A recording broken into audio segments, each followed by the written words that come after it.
Hello, beautiful brothers and sisters, and welcome to another installment of the Mental Funkyverse Smoking Lounge episode. So, as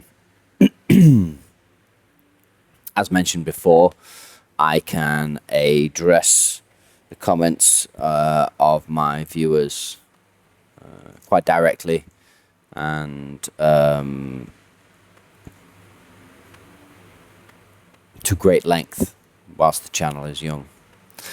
And so let me just make sure. Fair enough. However, so I have a comment here with some good points that I would like to open this dialogue with, and this sort of the smoking lounge episode with. So, here is the comment. I'll just read it. 2 seconds.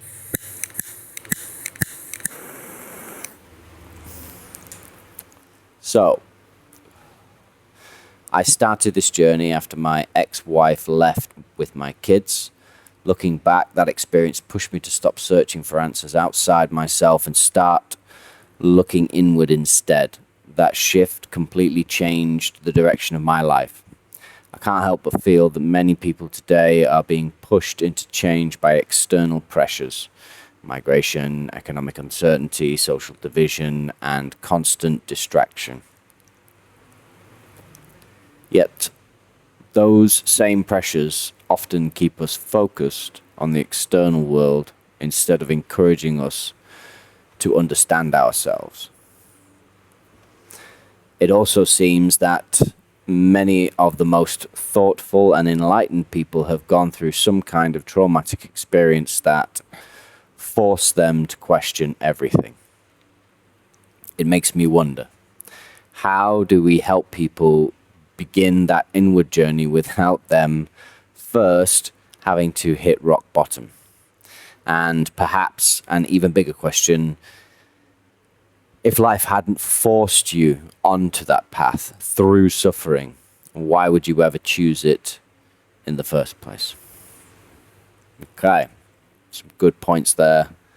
Some very solid and key core concepts which are being touched on in this comment and in these questions. So, and that is from I'm a Playboy. Okay. Sure you are, sunshine. Sure you are. Anyway, so let's I doff my cap to your shared experience in the first part of the comment, and that's all really one gentleman can do to another in these instances and circumstances. Yes, I acknowledge and recognize the form you present to the function we are all coming to know, to understand, and to work with. And by the way, before I continue, if you're wondering about the sunglasses, I probably should have addressed this at the very beginning of the video. I'm really glad I haven't. I'd accidentally left them at level up. I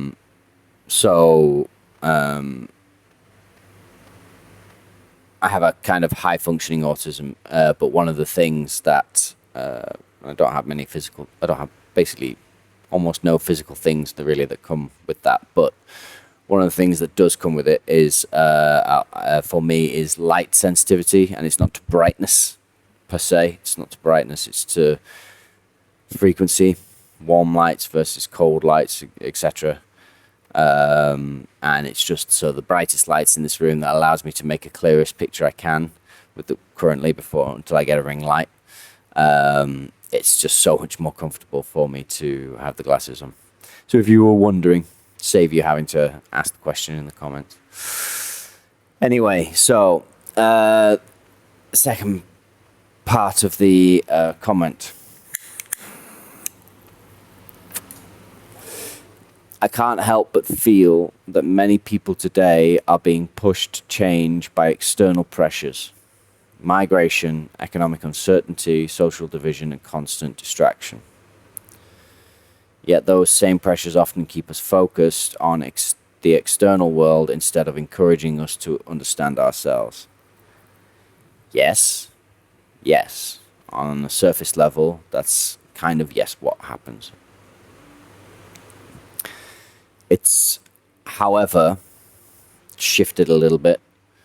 It is you could say it is a gatekeeper, and it is those pressures, those quote unquote external pressures, which keep us distracted, focused on them in the external, rather than instead of going inwards to do the work inside and to realize our full inner potential. Yes, those external pressures are to X degree orchestrated and constructed to do that. But it's not the totality of that. And just remove intent for now.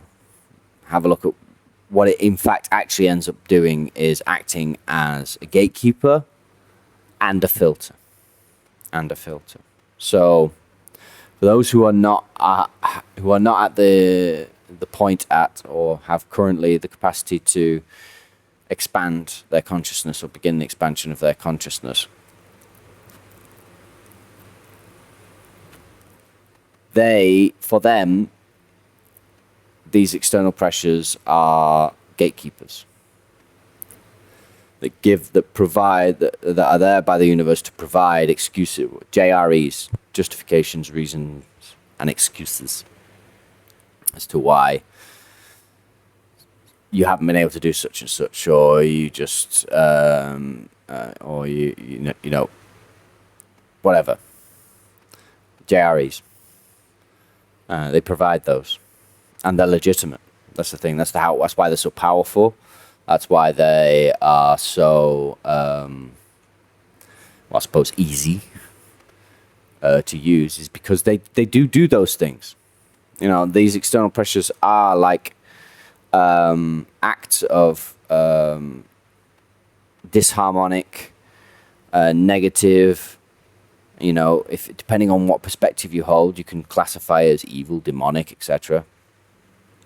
But really, it's just low frequency, low consciousness. It's distortion. It's disharmony. But imposed and structured to be such. But if you and therefore, if you are vulnerable to it, it will maintain that and propagate that through those who are susceptible to it. Which, without formal training early on, is pretty much everyone to some degree. Pretty much everyone, unless there are some few who are literally born utterly immune to that, but that's just an exceptional percentage. For the rest, it has to be learned. It has to be attained. So, however, eventually,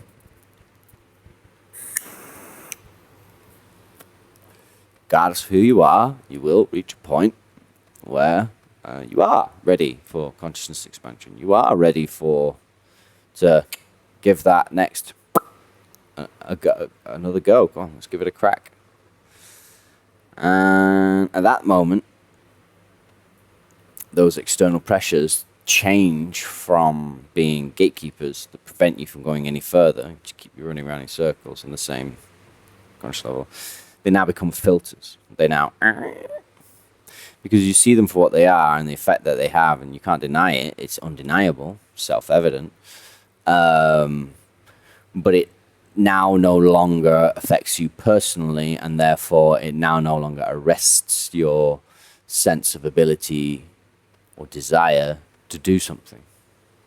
It just changes the nature of what you would do something for, the intent behind the doing, and it would be a lot more focused. It should in theory be completely focused on now the internal expansion, exploration, the inner work, which when complete, even way before complete, just those initial stages of turning inward to begin that work, makes a massive shift. It's that those first stages is, stuff shifts very quickly once that intent locks in. And all of those quote unquote external pressures are suddenly seen for what they are. Paper tigers, shadow puppets, shadows. And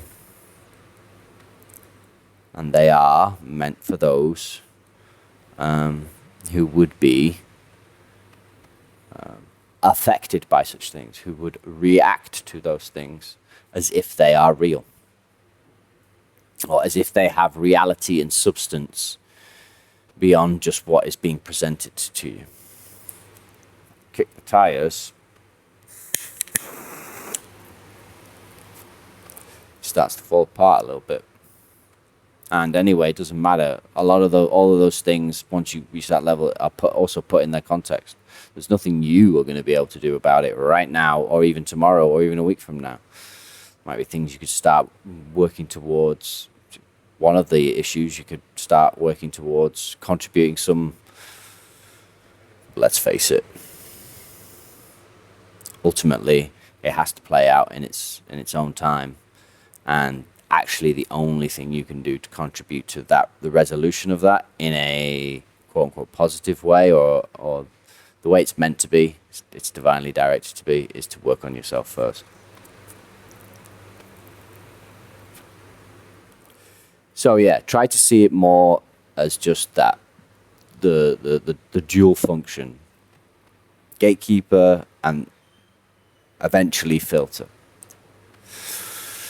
So the second part of the comment, it also seems that many of the most thoughtful and enlightened people have gone through some kind of traumatic experience that forced them to question everything.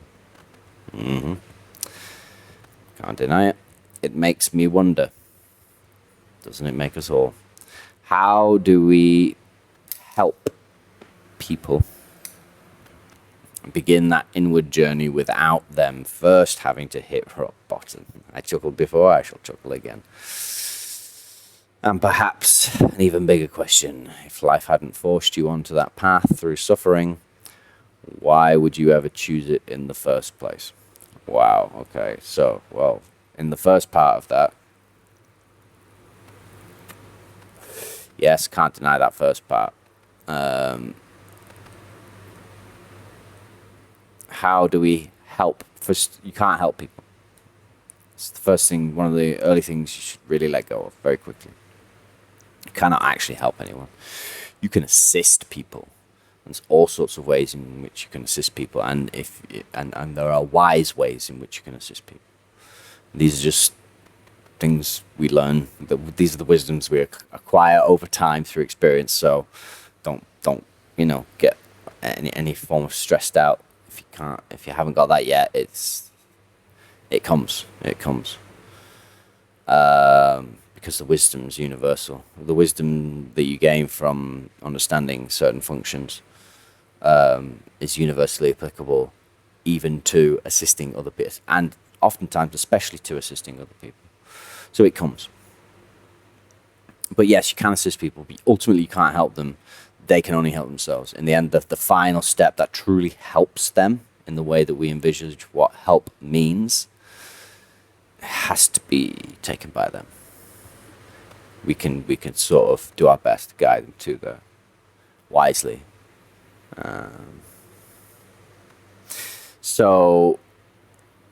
But I know what you're saying. So really, how do we assist people to begin that inward journey without them having to hit rock bottom?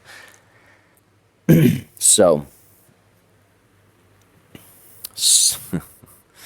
me and Brother Lee had this debate, had this particular talking point for, he can, maybe if he watches this or confirms it for me, I'll ask him again. Probably the better part of 2-3 years. 2 years at least, backwards and forwards on this point. And the conclusion was, no. It seems no. So far, experientially, not. No. However, we agreed.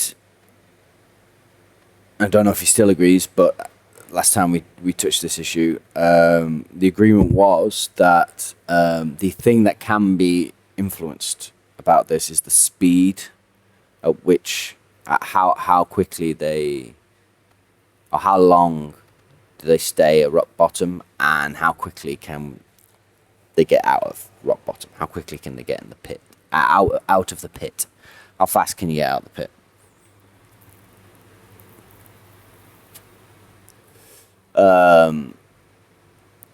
So far, 3 days.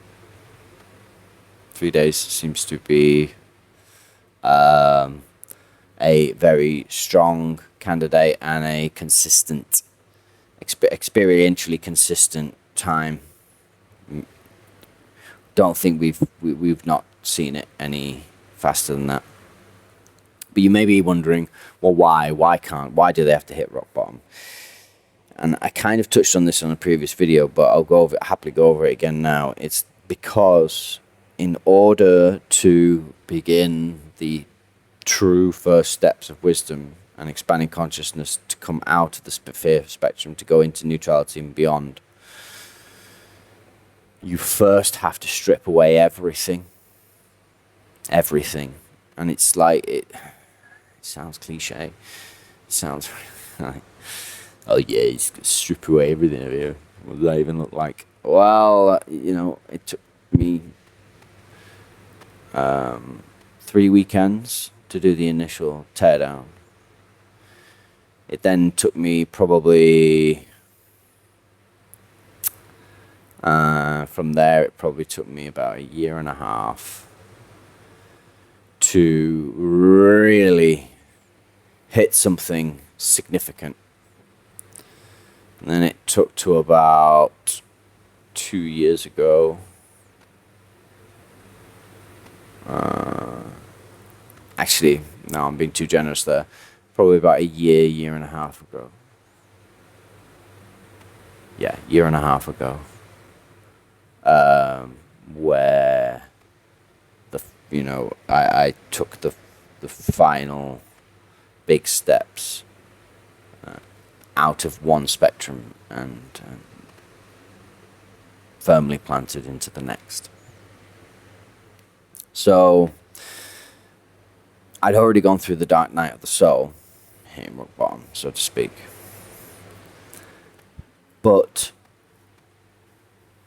And that was an occurrence that happened because of these quote-unquote external pressures, what we perceive of and experience as external pressures. So, literally in the pit, on the floor, pain beyond pain to describe, not physical, but something core to the deep of the soul. Absolute, utter despair. Lasted for probably about 3 weeks. I've touched on what happened in that in a previous video, so if you're interested, just go look at the Dark Night of the Soul video. But anyway, so by the time I first met Brother Lee, I was already out of the deepest pit. I'd already sort of like dragged myself, and because I've been in these pits before in the past, so it wasn't unfamiliar territory. It's just that one had happened to have been the deepest and darkest of all. But fortunately, I'd acquired some form of acclimatization to being in those situations, and so I was able to, with a little bit of prompting from a higher power, shall we say, to get putting one foot in front of the other, literally as well as metaphorically. And so by the time I met Lee, I was starting to get into the idea that there was some direction and some flow coming back again. So I switched back into this idea that I still knew things, full of all the things I thought I knew. And the stripping back began.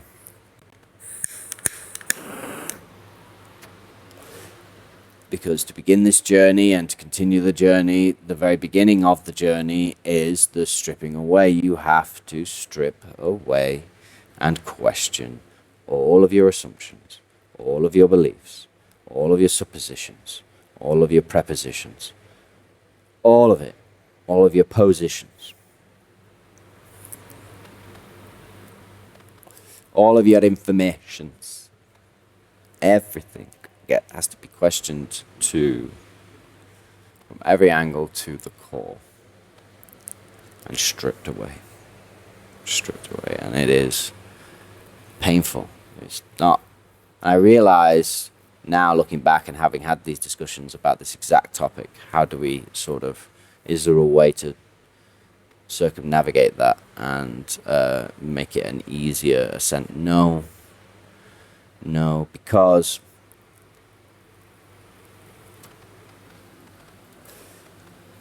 you may, and I would go so far as to dare to say, you could potentially prevent an utter dark night of the soul. Okay? In terms of the utter pit of despair,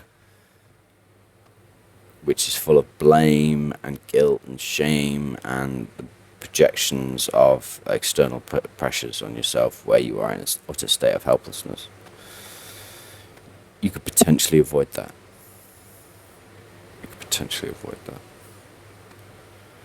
When it comes time to sit down, do the inner work and begin that actual path, it begins with the stripping away. You have to do the stripping away of everything and start again. Strip away everything, even if you think it's solid and later turns out to be solid, doesn't matter. At the beginning, it has to be stripped away. It's all got to go. Because then the process of understanding through the rebuilding and the replacing, but not just, okay, I want that back now. It's, no. What is that? What was that when I was using it, when it was part of me, when it was contributing to the choices I was making, the functions I was performing on a day-to-day level? What was this assumption, preposition, belief, ideal, whatever? How was that effecting and affecting my life, my choices, all of those things I mentioned before? So you meticulously analyze it. Is it prudent and is it wise? Does it actually have truth to it? Was I maintaining a state of idiosis by holding that and acting on it as if it was true? I have to now test that it is true, verify that it is true. At first it's slow and it's agonizing. You have to collapse an entire cosmology, and even though it isn't quite the same as the pit of despair from external, all of that nightmare, it is its own kind of pit, but it's not despair, it's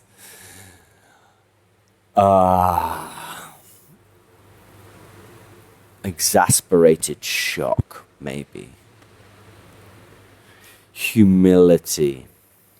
That's what it is. It's pure and perfect, righteous humility, genuine humility, not false humility. Being confronted for the first time with that absolute knowing that you know nothing. It's not just something you whip out at a party to sound like a fucking wise guy, philosopher. Oh, yeah. Oh, he's so deep. I used to be that guy. Because I was so deep. What? For that level. Way deeper than anybody around me. But it allowed me to project a level of depth that I was nowhere near, man. Nowhere near. So,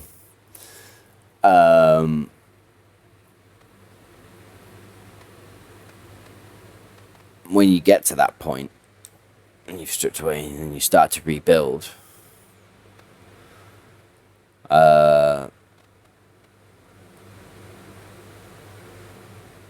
you know pretty much for certainty that everybody has to go through that.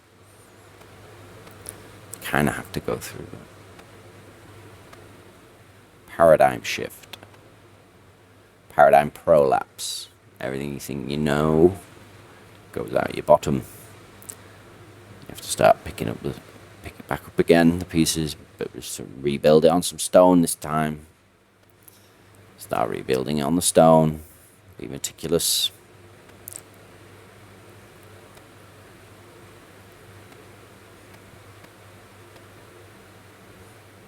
What's the saying from the scriptures? Stone that the builder refused shall be God's first cornerstone. So, yeah, take that for what you will. Be careful and meticulous about how you lay your bricks and what bricks you choose to lay. And life didn't force you onto that path through suffering. You forced you onto that path through choosing to suffer. Universe doesn't put suffering onto you, forces you to suffer. Doesn't force you to do anything. It just sets up the conditions for you to choose. And we choose suffering until the day we realize that suffering is a choice, and then we stop choosing to suffer. We just stop it. And yeah, why would you ever choose it in the first place? Well, in the first place, you choose it to go through that process, to kickstart that inward journey. Because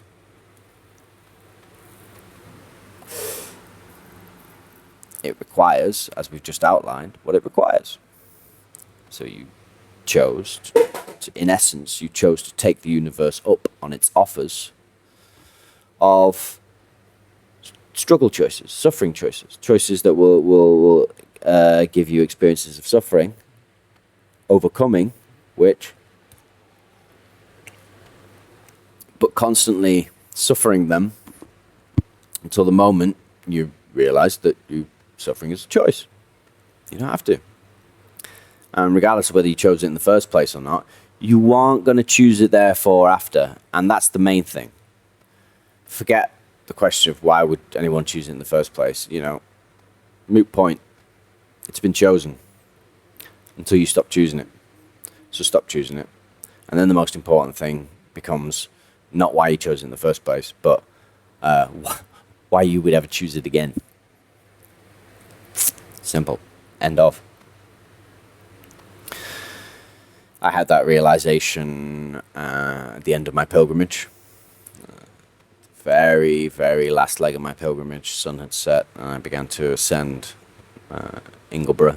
She's a mountain in my mind. Mount Ingleborough. Right? Even though technically it's a hill. Flat top. And that majestic one. And as I hit as I was walking across the moors, I had enough starlight and moonlight to find the wooden walkway across all the boggy moors and marshes. Avoid the open holes that go down into caves, which are like 300 feet deep potholes, and reach the foot of the mountain. But as I reached the foot of the mountain, the clouds came in, the wind picked up, the rain started to pour. At that point, I'd probably done about 270 miles of walking, because obviously it wasn't a straight line. I was following a canalway, but anyway, I had probably 30 kilograms on my back, and as I started to climb the mountain, the further I got up that mountain, because the way Ingleborough is, it's got like a spine. It goes up to a flat top. And on the side where I went to it from the hill and pub, you hit the bottom of the spine, and then you kind of have to go up like a very steep, zigzagging path, and at a couple of points you actually have to kind of actually climb some rocky bits to get onto the next bit of the path. And it's actually passed next to this waterfall. As this rain was pouring, this waterfall was gushing out. And at one moment I started to go back, and I reached out and just about managed to grab the lip of a rock that stayed firm. Otherwise I was going down that waterfall. And by the time I got to the very top of that and the spine, the wind was howling, and the rain was coming in at like horizontal razor blades into my skin. Jacket was broken, so it was like hard. And then I knew how far, because it was, my mountain, my beautiful mountain. I knew her so well. So I knew how far it was to the moment I could sort of like take out the equipment and try to set up some form of shelter and just crawl into a broken sleeping bag. But there was a moment when all of a sudden the suffering stopped. I could feel still the sensation of cold. I could feel the sensation of the rain hitting my face. The feel of the wind battering against me. But at the same time, there was this release and a kind of inner warmth. I realized it took me about 5 to 10 seconds, I'd say, to realize what was happening was the release of suffering. Everything that I was soaking wet, I was freezing cold, I was in this condition, you know what I mean? It was like, but none of that had changed. But I no longer suffered because of it. And that was the moment I first experientially realized that suffering was a choice. When I walked off the top of that mountain the next day, I was a man who understood and would forevermore never choose to suffer. Ever.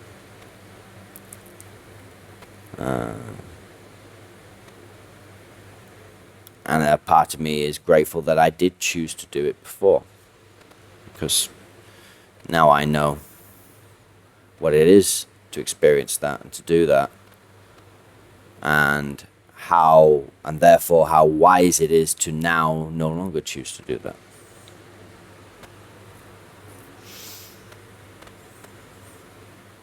Was that the universe forcing it on me, or was that me choosing it? From my perspective, and I would say it's a pretty solid bet that no, the universe just sets the stage. You write the script, you make the choices, you act the part, and the universe simply provides the options, the choices, the decor, whatever, and basically works with what you feed into it.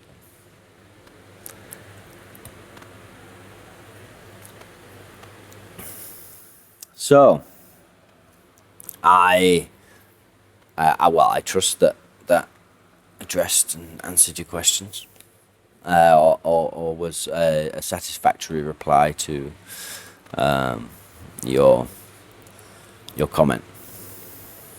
Thank you for the comment, by the way, and the questions. It's good. It's always good to explore that. Yeah, it's funny because in those early days, I mean, I should and really can and should only really talk to my own experience of, what I went through with it.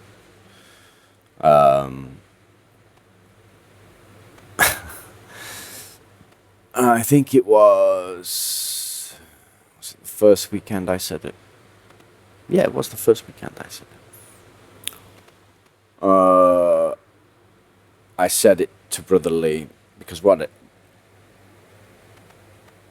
he'd done is I'd started speaking about all the things I thought I knew, and he would stop me every like 3 to 5 words and say, "What's your assumption on that? What does that word mean? What do you think the definition of that word is?"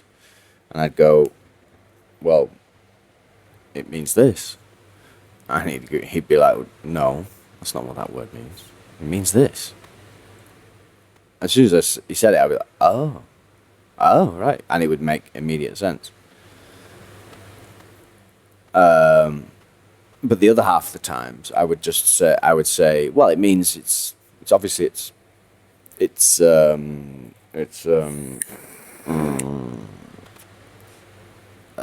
then I'd realize I didn't actually know I didn't know what the definition of it was. I didn't know how to define it.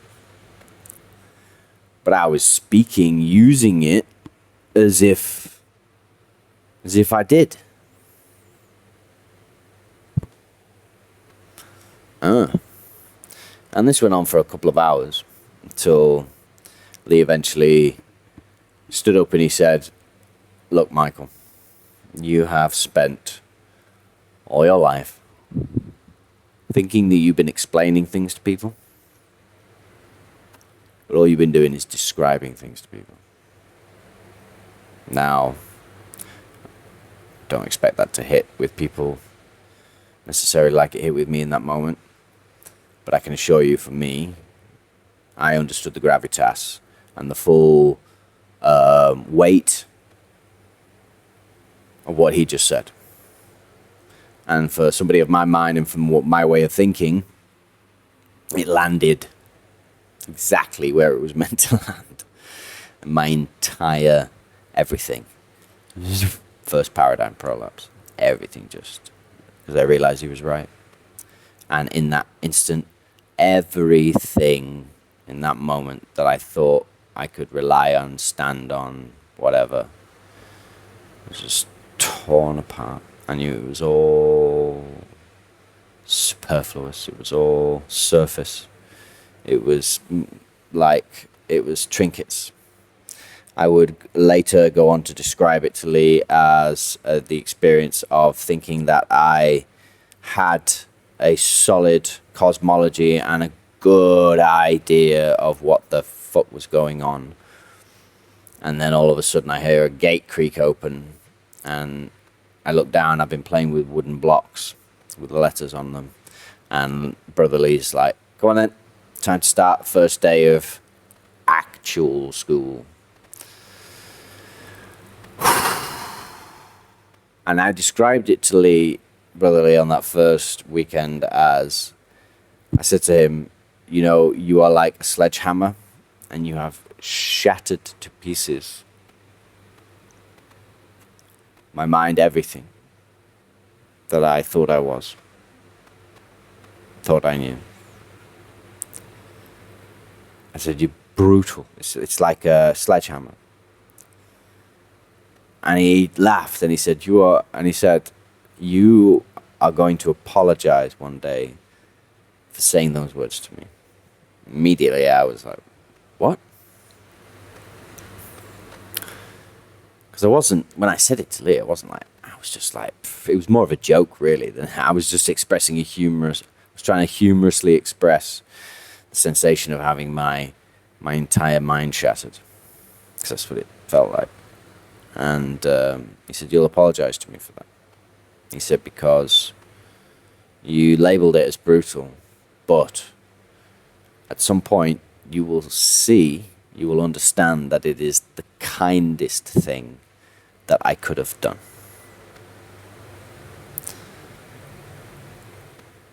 And it wasn't long. It was the next weekend. The very next weekend I did it. It was one of the first things I did, if I remember rightly, is apologise to him and said, "You were right."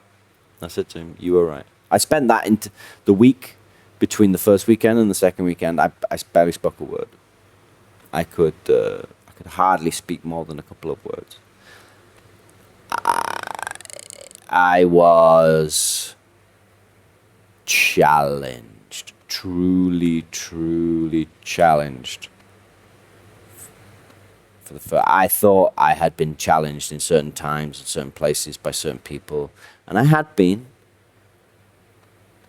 Again, they were all preparation for the big one, the big push to the significant expansion and shift in consciousness.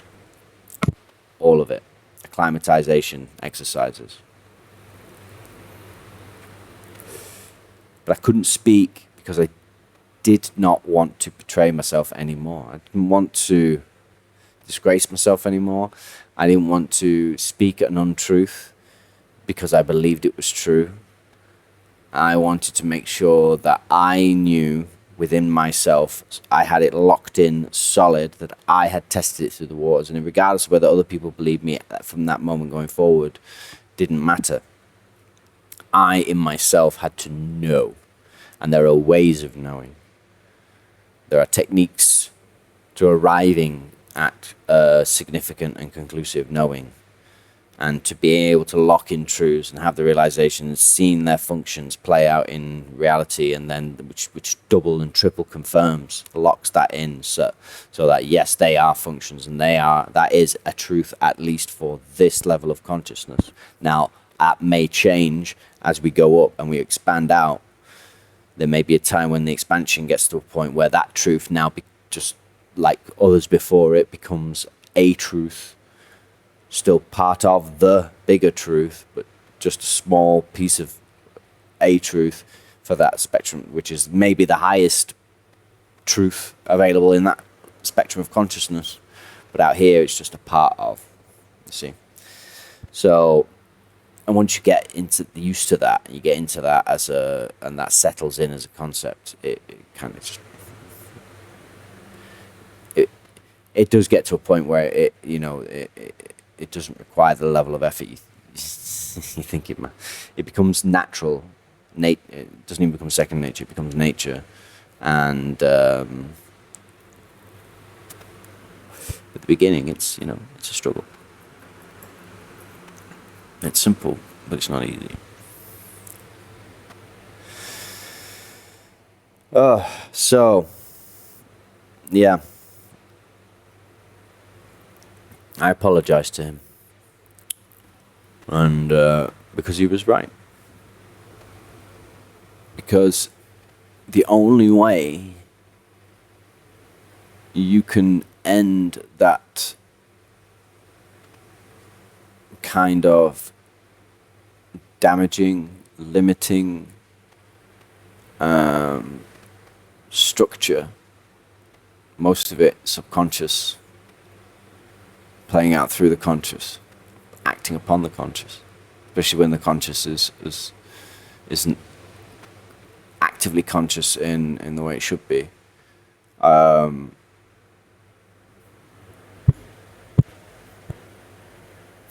It has to be torn down, and it has to be done quickly. Because the longer you stay in it, the longer you maintain the fertile ground for suffering. Now, at that point, I wasn't really suffering anymore, but I was wrestling with confusion and other things that were demanding to be satisfied within me. So it was no longer the suffering had gone. There was no suffering about it. It was just an internal burning desire to satisfy, you know what I mean? Itch to scratch. That was, based on bullshit, as I was to soon discover. But the faster I discovered that, the quicker the faster that could be shattered, pushed out the way, seen for what it was, and then begin to be rebuilt in the correct and efficient and wise manner, to build towards actual wisdom.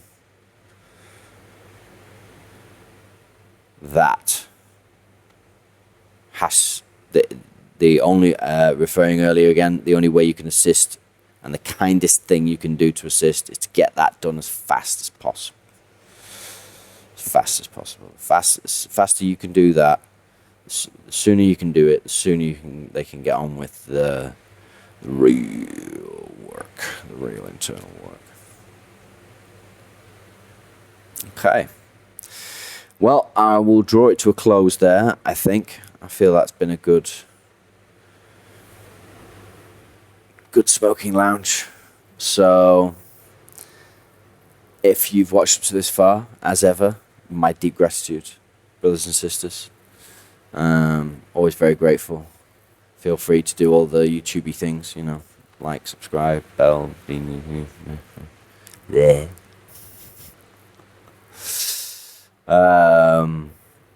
Yeah. So, I've got an insect crawling on me. What is it? Is it a spider? Is it a jumping spider? Is it a jumping spider? Where did it go? I felt like it could have been a jumping spider.